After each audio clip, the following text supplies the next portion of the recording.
Hey guys, welcome to Intractable Daily. I hope you guys are all doing well today. I hope you guys are all doing well. I don't make a lot of videos on here because of other things I'm doing in my life right now, but I thought this was pretty important because I had made a video. Pardon me one sec. Something caught my teeth. I made a video, it was my very last video on here actually, and I was nervous to make a video on this topic because I didn't want to, sometimes you say something and bam, it happens, right? And you can't look at life that way. You just have to keep moving, right? And if it does happen, you just have to keep moving. Those are superstitions. Whether or not they happen at all, that's more like OCD, right? So I thought to myself, I'm not going to make that video because I don't want to. And then all of a sudden, bam, I fell off my bike yet again. So I put out my back about, I don't even know the time frame, but I'm just somewhere around a year and a half ago. And I put out my back 5 times in about a year and a half. One from carrying a rocking chair, but it was a wide rocking chair. It was maybe only 25 pounds, maybe 30 pounds at most. But it was very wide, and it was big. Like, I don't know how to explain it. It was an IKEA. Anyways, I had found a free and new rocking chair, and at the same time, I saw a printer. And where I live, people throw out a lot of good things. So I put the printer on top of that, and you had to handle it in such a way that you had to put to carry it, you have to be very tall, and I'm almost 6 feet, so well, I mean, I'm 5'11", so it was very wide, so you had to like reach over sideways over it and carry it in a strange way. It wasn't hard to carry, even with the printer on it in that way, but I could kind of feel it wasn't the right thing to do. And it turned out later, yes, I hurt my back, and so that was once. And then I lifting up my motorcycle once, twice, so that was 3 times. And I fell off my bike twice. So my last bike, my last video that I made was, I believe, after I just said, just make it then. You already fell off your bike, so.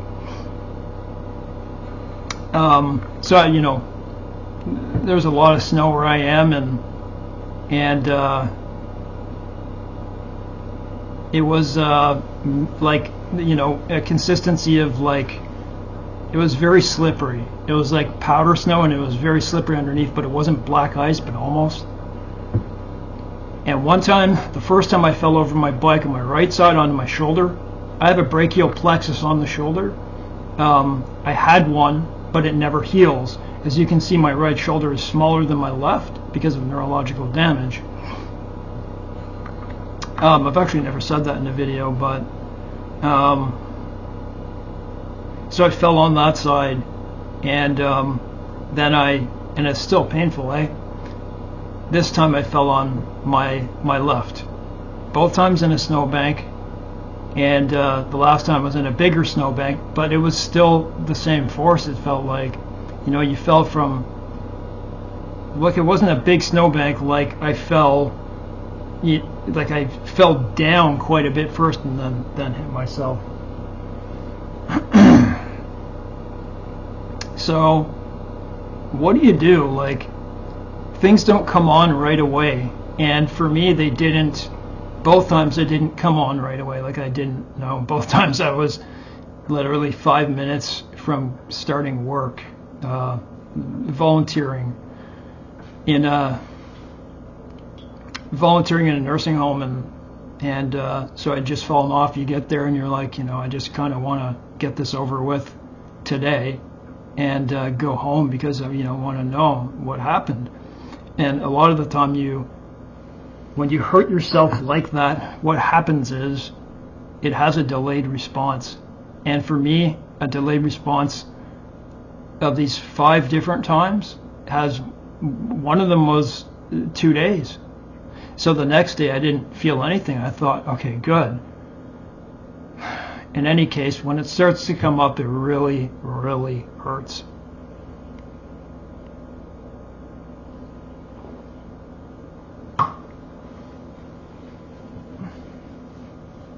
Try to eat as I'm going along here.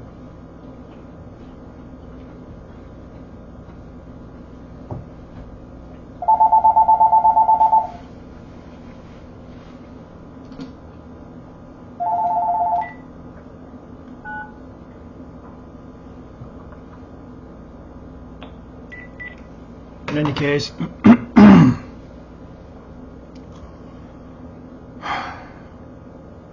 one of the worst. Give me a sec here. The things I'm eating, I always get something stuck. I'm eating oranges, and then it's like a little strip, like a little string. Of all the things I've suffered with, like I suffer with chronic pain. I don't even know if the name is chronic pain because it's chronic acute pain. And it goes up and down all day. It differs from day to day. And one of the hardest things, certainly I've been through, is a strained back. And the strained backs that I've had, some have been worse than others, but they've always been in the same category, which is acute, right? I don't mean like an acute tear, but acute pain. So if I forget how many levels there are, I could look it up easily, but it's the one right underneath having actual tear. And so for me, what were the name of the muscles that I got? Certainly the paraspinal muscles. The muscles that run up along right beside the spine on the left and the right side, and then right under the rib, the muscles on your outer back. So if that's the edge of your back, this is your back, it's like right on the edge, right on the bottom, like right underneath the rib. It attaches right to it. And it was so bad that it feels like someone is behind you, literally squeezing you, like they've got a grip on you. If you got in the same spot as me, like mid-back, this time, you start to develop abdominal symptoms, and I guess, maybe I tore my abdomen too. Because I fell on my side. It was pretty hard. So it can cause abdominal symptoms. It has for me throughout the whole thing. And then when this starts to die down, those symptoms also die down. It's a horrible feeling. It really aches. It crushes. That's the worst thing. It feels like something's really wrong. Like standing here in this picture with my other pain disorders is hard enough, but this is like someone ever had a kidney stone and you feel that crushing feeling in your bottom left, right, or bottom left and right kidneys. It can do both at once. It's a horrible feeling, and I suffer with a lot of the worst pain disorders on earth, like adhesive arachnoiditis and CRPS-like disorder. And this, for the time that it's in its acute phase, is probably on par with it. A fully strained back, just really bad to go through. So I didn't want to make it when I felt better, because I was like, oh man, I'll walk out the door and bam, right? Can't look at life that way. So why am I making this? To tell you what to do.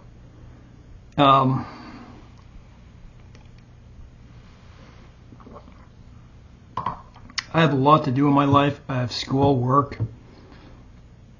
I have to keep up my body. I have a lot of meds and things I have to take care of in my apartment. Just a ton of stuff. So there's not a lot of time that I can stay still.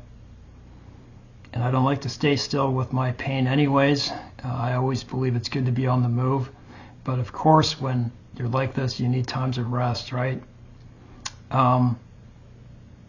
If you're right in the beginning phase, wherever it is on your back, use ice.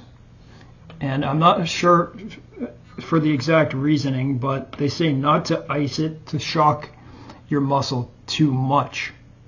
So put it on, you know, in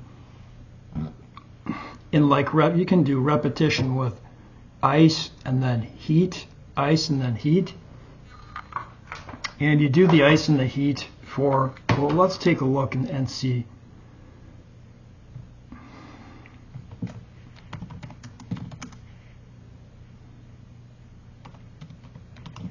When you strain your back, how long should I ice it?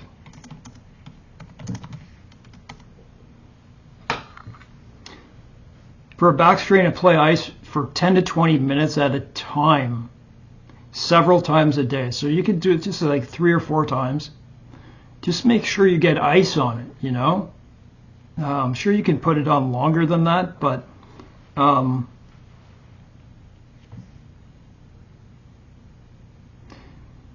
repeat this process several times a day with at least 2 hours between applications. So they're telling you to stop for a good reason.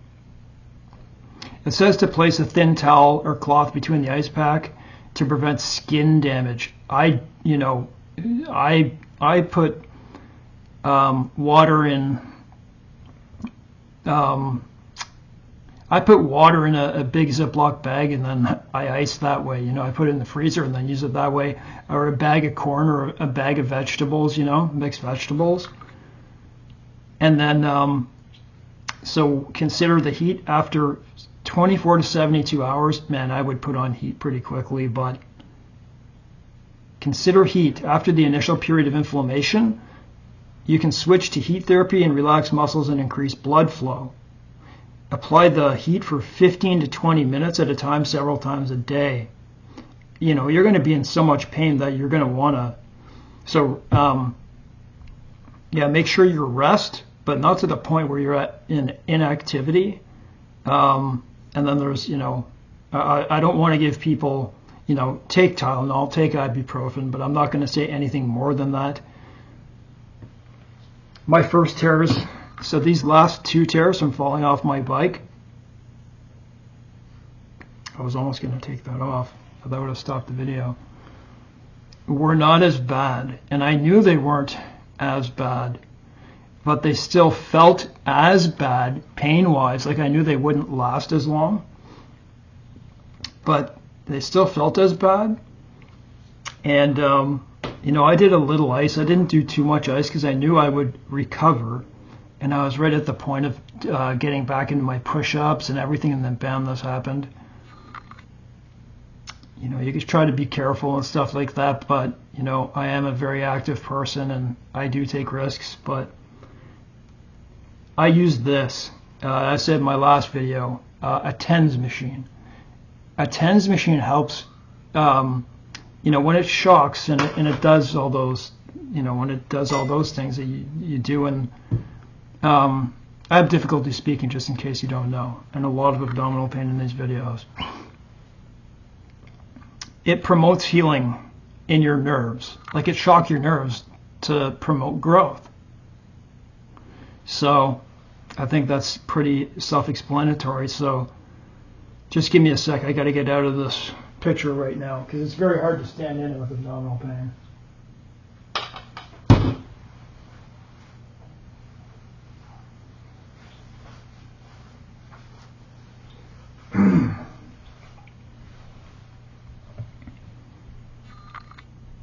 It can be really disheartening, like really discouraging to fully pull your back. I mean, I can't even imagine actually tearing the muscle, you know, the fibers apart. And then, you know, to know if you've done that, I think it'll be bruised. You'll see a big bruise that will come up. But if you have the phase that's just underneath that, man, it is painful. Be careful in those first, for like I would say the first week. Personally, what I do, yes, I stop I'm 46 years old. I don't believe in using. I've seen the stats. I've read the best workout is not using heavy compound weights in your mid 40s and above, because you don't want to start getting disc tears and injuries. So full body work is what I do. Dips, push-ups, just natural stuff. Keeps you pretty strong. But for that first week, I stopped that kind of workout, and I looked, and the best workout that you can do for stability. I'm not saying for you to do this in your first few days or first week, but to regain that stability of those muscles, like the edge, and your paraspinal muscles. There's a lot of muscles in the back, and you have layer upon layer. You have to figure out which ones they are, which is very difficult. Just go look on Google to see.